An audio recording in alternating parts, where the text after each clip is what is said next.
Assalamualaikum warahmatullahi wabarakatuh. Salam stabil.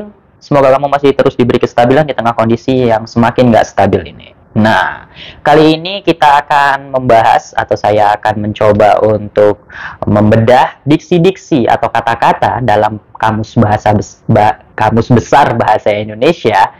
Tapi kali ini aku pengen berangkat ke Cina. Tuh, tunggu dulu, tunggu dulu. Bahasa Cina kok ada di Indonesia? Nah, ntar. Bahasa Cina kali ini adalah bahasa Cina yang sudah diserap menjadi bahasa Indonesia dan sudah ada di Kamus Besar Bahasa Indonesia. Cina atau Tionghoa ya mungkin itulah. Pokoknya bahasa Cina atau bahasa Tionghoa yang ada di Kamus Besar Bahasa Indonesia yang sudah diserap menjadi bahasa Indonesia tentunya. Apa-apa aja kata-katanya atau diksi-diksinya? Mari kita pelajari sama-sama. Ayo. Salam stabil.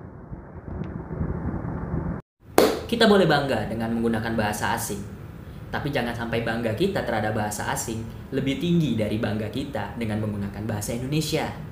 Ayo sama-sama kita menjadikan bahasa Indonesia menjadi raja di tanah airnya sendiri.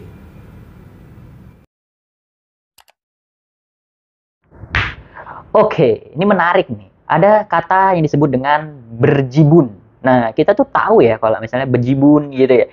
Ternyata itu berangkat atau adalah bahasa serapan dari bahasa Cina, teman-teman. Ya, berjibun sendiri memiliki dua pengertian. Yang pengertian pertama secara umum dia artinya adalah berhutang banyak. Jadi hutangnya berjibun, wah itu berhutang banyak lah ya, artinya. Yang kedua dalam bahasa serapannya adalah bahasa Cinanya, artinya ada banyak sekali. Ini tentang orang ya. Pasti memang karena kita kalau ngelihat orang gitu berkumpul-kumpul berjibun kali orang-orang ini. Nah, gitu. Nah, ternyata berjibun itu adalah sebuah kata serapan dari bahasa Cina gitu yang artinya adalah banyak sekali memang, tapi ini untuk orang. Tapi secara umum berjibun itu memiliki pengertian berhutang banyak. Itu dia. Nambah wawasan sekali ya konten saya. Semoga bermanfaat juga untuk kamu. Salam stabil. Oke, ada kata yang disebut dengan cah. Nah, cah ini kayaknya nggak asing sama kita. Kayak kita pernah kenal ada komedian namanya Cah Lontong. Terus kita ada tahu makanan namanya cah kangkung. Tapi kira-kira apa arti cah ini? Nah, ternyata ada di Kamus Besar Bahasa Indonesia.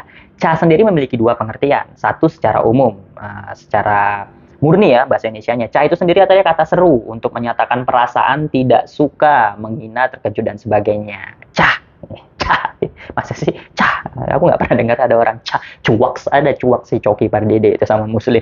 Tapi kalau cah ini agak rancu. Tapi dia ada di Kamus Besar Bahasa Indonesia yang artinya adalah kata seru untuk menyatakan perasaan tidak suka, menghina, terkejut dan sebagainya. Dan yang kedua, nah ini cah yang berasal dari serapan bahasa Cina artinya adalah masakan dibuat dari campuran sayur, biasanya sawi, jamur, udang, hati ayam yang berkuah sedikit. Nah, kalau di Indonesia sendiri sudah dikenal ya cah kangkung. Ya, cah kangkung ada udang-udangnya sih. Kayaknya memang berangkat dari situ. Jadi cah yang berasal dari kata serapan dari bahasa Cina di Kamus Besar Bahasa Indonesia itu artinya adalah masakan dibuat dari campuran sayur kayak sawi, jamur, terus ada udang, hati ayam dan sebagainya lah ya yang berkuah sedikit. Nah, itu disebut dengan cah dalam Kamus Besar Bahasa Indonesia. Semoga menambah wawasan untuk kamu. Salam stabil.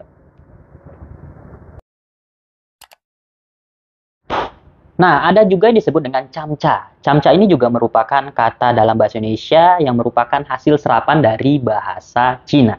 Nah, camca sendiri di Kamus Besar Bahasa Indonesia memiliki pengertian sendok kecil atau sendok teh. Nah, gitu. Jadi nanti kalau misalnya kita main-main ke Republik Rakyat Cina ya, terus kemudian kita ngelihat ada sendok kecil gitu, ada sendok teh yang buat untuk ngaduk teh. Nah, itu disebut dengan camca. Jadi paling nggak kita udah tahu tuh, teman-teman, ya kan? Atau nanti kita main-main ke rumah teman kita yang suku Tionghoa, terus ada sendok kecil. Wah, ini camca ya sebutannya. Kamu kok tahu gitu? Ya, saya sudah nonton official Ricky Dira. Nah, itu aja sih. Semoga menambah wawasan dan memberikan manfaat bagi kamu. Salam stabil. Nah, mungkin untuk kali ini itu aja dulu kata-kata dalam bahasa Indonesia yang merupakan serapan dari bahasa Cina yang ada di Kamus Besar Bahasa Indonesia tentunya, yang sudah kita terjemahkan bersama maksud, makna, dan pengertiannya dari kata-kata tersebut.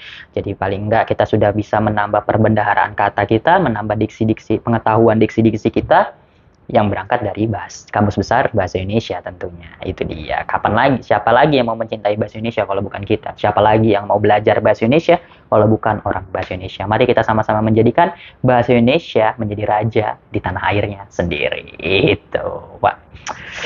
Ya, itu aja sih dari saya. Akhir kata, terima kasih sudah mau menyaksikan video ini dan dukung konten-konten saya lainnya. Kalau kalian suka atau kalian merasa bahwa konten saya menambah wawasan serta memberikan dampak yang positif bagi hidup kalian, silakan klik tombol berlangganan atau subscribe, klik tombol like-nya, sukai, terus berikan komentar-komentar yang sifatnya membangun. Kritik juga nggak apa-apa, tapi sifatnya membangun. Gitu. Yang penting komentar. Gitu. Itu kalaupun kalian merasa bahwa konten-konten saya bermanfaat. Tapi terima kasih sudah mau menyaksikan. Akhir kata dari saya, salam stabil. Semoga kamu dan orang-orang yang kamu sayangi masih terus diberi kestabilan di tengah kondisi yang semakin tidak stabil ini. Dan akhir kata, Assalamualaikum warahmatullahi wabarakatuh. Terima kasih.